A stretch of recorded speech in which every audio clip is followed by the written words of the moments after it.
উনি সফরে বেরিয়েছেন হাদিস কালেকশনের জন্য। প্রচন্ড শীতের রাত, উনি মাগরিবের নামাজ, এশারের নামাজ পড়ে একটা মসজিদে শুয়ে পড়লেন, আর শুয়ে শুয়ে হাদিস পড়তেছেন। কি পড়তেছেন? কথা বলেন। আর মনে মনে ভাবলেন রাতটা মসজিদে কাটায় দেই, ফজরের নামাজ পড়ে আবার বেরোবো। কিন্তু দারোয়ান এসে বলে মসজিদে থাকতে পারবেন না, ওঠেন। দারোয়ান আছে না, কথা কন। আহমদ ইবনে হাম্বল বললেন আমি শুধু রাতটা থাকতে চাই, আমি তো ফজরেরও মুসল্লি, ফজর নামাজ পড়বো তো এই মসজিদে, আমার থাকতে দাও। দারোয়ান তো দেয় না, কেন? মসজিদে থাকার জায়গা না, যান মিয়া। উনি যে আহমদ ইবনে হাম্বল এটা চিনে নাই, থাকতে দেয় না। কি করবে এখন? উনি কাঁথা গুছিয়ে হাদিসের কিতাব নিয়ে কাদের মধ্যে ব্যাগ নিয়ে মসজিদ থেকে বেরোয় গেলেন। কি আর করবেন, প্রচন্ড শীত, আর কাঁপতেছেন, বুড়ো মানুষ। পথিমধ্যে দেখলেন বাজার, বাজার একজন খাব্বাজ, শাবুন খাব্বাজ, যুবক রুটি বিক্রেতা। সে রুটি বিক্রি করে, চুলার মধ্যে রুটি সেকে। সে যে সালাম দিল আসসালামু আলাইকুম, যুবক বলে ওয়ালাইকুম আসসালাম। আহমদ ইবনে হাম্বল বলে যুবক আমার যাওয়ার জায়গা নেই, সফরে বেরিয়েছি, খুব শীতে কষ্ট পাচ্ছি, রাতে যদি তোমার এই চুলা থেকে একটু আগুন পোহাই কোনো সমস্যা? যুবক বলে না না সমস্যা না, হালান ওয়া সাহালান, ঘোর সামনে আসেন আসেন, আপনি আগুন পোহাইলে আমার সমস্যা কি? সুবহানাল্লাহ পড়েন। আল্লাহ শুকরিয়া করে উনি বসলেন আর আগুন পোহাচ্ছেন। আর খেয়াল করলেন যুবক রুটি বানায় আর পরে আস্তাগফিরুল্লাহ, রুটির দলা বানায় পরে আস্তাগফিরুল্লাহ, খামির বানায় আর পরে আস্তাগফিরুল্লাহ, রুটি নিয়ে উনুনের ভিতরে চুলার ভিতরে সেকা দেয় আর পরে আস্তাগফিরুল্লাহ। দোকানদারের কাছে কেউ আসলেই সে রুটি দেয় আর পরে আস্তাগফিরুল্লাহ। ক্রেতার কাছ থেকে টাকা নিয়ে ক্যাশ বক্সে রাখে আর কি পড়ে, আবার রুটি বানানো শুরু করে আর কি পড়ে, খালি এইটাই পড়তেছে। ইমাম আহমদ ইবনে হাম্বল তো অবাক, কিরে এটা আবার কেমন যুবক, খালি আস্তাগফিরুল্লাহ। উনি প্রশ্ন করলেন যুবক ঘটনা কি? আসার পর থেকেই তোমার দেখতেছি তুমি রুটি বানাও, রুটি বিক্রি করো আর পড়ো আস্তাগফিরুল্লাহ, মালাকা ইয়া শাবাব।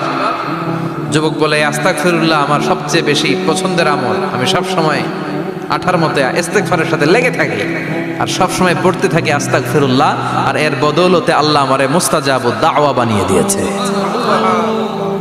আহমদ ইবনে হাম্বল তো অবাক, আনতা মুস্তাজাবুদ দাওয়া, তুমি মুস্তাজাবুদ দাওয়া রুটিওয়ালা? আমি এত বছর হাদিস পড়াই, আমিও তো মুস্তাজাবুদ দাওয়া না, আর তুমি রুটি বেচো বাজারে, তুমি মুস্তাজাবুদ দাওয়া, তুমি দোয়া করলে সব কবুল হয়ে যায়? যুবক বলে নাম আনা মুস্তাজাবুদ দাওয়া, আমি আমার জীবনে যত দোয়া করেছি কবুল করে নিয়েছে কে? সব দোয়া কবুল করে নিয়েছে আল্লাহ, একটা দোয়া ছাড়া। কয়টা? আহমদ ইবনে হাম্বলের কৌতূহল, কিউরিসিটি আরো বেড়ে গেল। কি? সব দোয়া কবুল হয়েছে একটা দোয়া ছাড়া। মাযালিকা দোয়া ইয়া শাব, কি সেই দোয়া? যুবক এবার বলতে শুরু করলো আমার জীবনে যে দোয়াটা আল্লাহ কবুল করে নাই সেটা হচ্ছে আমি আল্লাহর কাছে অনেক চেয়েছি, অনেক দোয়া করেছি যে আল্লাহ শুনেছি এই জামানার সবচেয়ে বড় মুহাদ্দিস, তার নাম নাকি ইমাম আহমদ ইবনে হাম্বল। আল্লাহ তোমার কাছে আমার চাওয়া আমি যেন এই ইমাম আহমদ ইবনে হাম্বলের দেখে মরতে পারি, আমি যেন ইমাম আহমদ ইবনে হাম্বলের হাতে হাত রেখে মুসাফা করতে পারি আর তার কপালে একটা চুমু এঁকে দিতে পারি। আহমদ ইবনে হাম্বল আবেগপ্রবণ হয়ে গেলেন, চোখের পানি ছেড়ে দিলেন, বললেন যুবক তোমার এই দোয়াটাও কবুল হয়ে গিয়েছে। আহমদ ইবনে হাম্বলের দেখা আর সাক্ষাৎ পাওয়ার জন্য আহমদ ইবনে হাম্বলের বাড়িতে তোমার যাওয়ার দরকার নাই, আহমদ ইবনে হাম্বল তোমার দরবারে ছুটে এসেছে। আনা আহমদ ইবনে হাম্বল মুহাদ্দিসুদ দাহর, আমি নিজেই আহমদ ইবনে হাম্বল।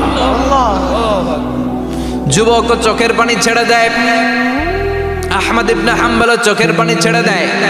যুবক চিৎকার মেরে ইমাম আহমদ ইবনে হাম্বলকে জড়িয়ে ধরে, হাতে হাত রেখে মুসাফা করে, কপালের মধ্যে চুমু খায় আর আল্লাহর শুকরিয়া করে বলে ও ইমাম আসলে এই দোয়াটাও আল্লাহ আজকে কবুল করে নিল। বিশ্বাস হয়? সবসময় ইস্তেগফার পড়লে আপনার দোয়াগুলোর এইভাবে কবুল করে নিবে কে? এই পাঁচটা জিনিস পাবেন সবসময় যদি ইস্তেগফারের সাথে লেগে থাকেন। রাজি আছেন তো? এই জন্য বিশ্বনবী সব সময় নামাজে সালাম ফিরানোর পরে পড়তেন আস্তাগফিরুল্লাহ। কি পড়তেন? তিনবার পড়তেন আস্তাগফিরুল্লাহ, আস্তাগফিরুল্লাহ, আস্তাগফিরুল্লাহ। পড়তে রাজি আছেন? ইস্তেগফারের অনেকগুলো আলফাজ আছে, সবচেয়ে ছোট ইস্তেগফার হচ্ছে এটা আস্তাগফিরুল্লাহ, আস্তাগফিরুল্লাহ। আরো আছে আস্তাগফিরুল্লাহ আল্লাযী লা ইলাহা ইল্লা হুয়াল হাইয়ুল কাইয়্যুম আতুবু ইলাইহি। বিশ্বনবী বলেন এই ইস্তেগফারটা যদি কেউ পড়ে, আত-তাওয়াল্লি মিন ইয়াউমিজ যাহাফ, যুদ্ধের ময়দান থেকে পালিয়ে আসা কবিরা গুনাহ। কি গুনাহ? কাফেরদের সাথে যুদ্ধ, আমি তাগড়া যুবক, তলোয়ার নিয়ে নেমেছি, আমার দেহের এক ফোঁটা রক্ত থাকা পর্যন্ত আমি যুদ্ধ চালিয়ে যাব, আমি ফিরে আসতে পারবো না, আইনটা কার? ফিরে আসলে কবিরা গুনাহ। বিশ্বনবী বলেন যুদ্ধের ময়দান থেকে ফিরে এসেছে এরকম কবিরা গুনাহ অবলম্বনকারীও যদি আস্তাগফিরুল্লাহ আল্লাযী লা ইলাহা ইল্লা হুয়াল হাইয়ুল কাইয়্যুম ওয়া আতুবু ইলাইহি পড়ে, ওই কবিরা গুনাহকারীকেও ক্ষমা করে দিবে কে? পড়তে রাজি আছেন তো?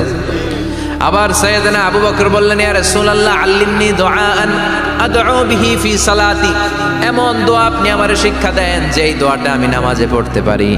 বিশ্বনবী বললেন, পড়ো আল্লাহুম্মা ইন্নী যালামতু নাফসি যুলমান কাসীরান ওয়া লা ইয়াগফিরুয যুনুবা ইল্লা আনতা ফাগফিরলি মাগফিরাতাম মিন ইনদিক ইন্নাকা আনতাল গফুরুর রহিম। সুবহানাল্লাহ পড়েন।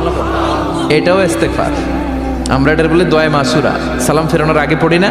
যেখানেই ক্ষমা চাওয়ার কথা আছে ওইটারই কি বলে? ইস্তেগফার। আল্লাহুম্মা ইন্নী যালামতু নাফসি, আল্লাহ জুলুম করেছি, যুলমান কাসীরা, অনেক জুলুম, ওয়ালা ইয়াগফিরুয যুনুবা ইল্লা আনতা, তুমি ছাড়া এই গুনাহ ক্ষমা করার তো কেউ নাই, ফাগফিরলি মাগফিরাতাম মিন ইনদিক, তোমার দয়ায় আমারে ক্ষমা করে দাও, ইন্নাকা আনতাল গফুরুর রহিম, তুমি হলা ক্ষমাশীল। ঠিক কি না? এটাও ইস্তেগফার, এটাও পড়বেন। আর এই সব ইস্তেগফারের শ্রেষ্ঠ ইস্তেগফারের নাম সাইয়্যিদুল ইস্তেগফার। যত ইস্তেগফার হতে পারে এর মধ্যে সবচেয়ে শ্রেষ্ঠতম ইস্তেগফার নাম কি? কথা কন। বুখারীর বর্ণনা, শাদ্দাদ ইবনে আউস রাদিয়াল্লাহু তাআলা আনহু বর্ণনা করেন, এই সাইয়্যিদুল ইস্তেগফার দিনের বেলা যে পড়বে ওই দিনে মারা গেলে সে জান্নাতি। এই সাইয়্যিদুল ইস্তেগফার রাতের বেলা যে পড়বে ওই রাতে যদি ইন্তেকাল হয় ওই লোকটা জান্নাতি। মুখস্থ আছে না? কার কার মুখস্থ হাত তুলেন। মাশাআল্লাহ, তাবারাকাল্লাহ, মাশাআল্লাহ, মাশাআল্লাহ।